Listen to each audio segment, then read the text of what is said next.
Hello दोस्तों, नमस्ते, प्रणाम। मैं नीता मौर्य सूरत से अपने यूट्यूब चैनल पे आप लोग का स्वागत करती हूँ। एक अवसान माता का गीत लेके आई हूँ। कैसे लगेगा कमेंट करना, कमेंट करके ज़रूर बताना गाना कैसा लगा। नीमिये तरे सोई गई, नीमिये तरे सोई गई अवसानी मैया, नीमिये तरे सोई गई, नीमिये तरे सोई गई अवसानी मैया।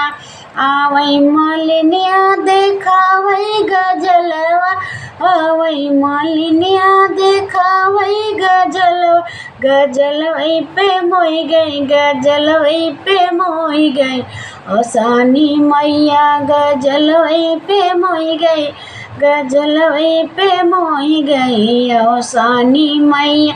निमिये तरह सोई गई, निमिये तरह सो गई अवसानी मैया। आवै कहरवा देखावै कलशवा, आवै कहरवा देखावै कलशवा, कलशवै पे मोई गई, कलशवै पे मोई गई अवसानी मैया। निमिये तरह सोई गई, निमिये तरह सोई गई अवसानी मैया।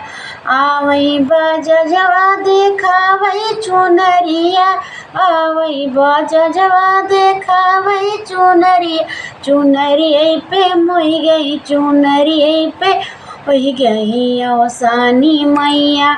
निमिये तरह सोई गई, निमिये तरह सोई गई अवसानी मैया।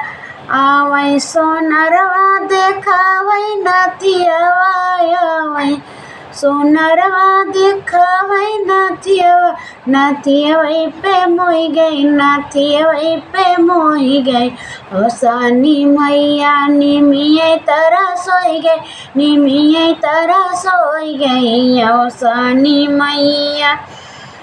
आवै बनियवा देखावै लाई गुड़ा, आवै बनियवा देखावै लाई गुड़, गुड़ै पे मोई गई, गुड़ै पे मोई गई अवसानी मैया।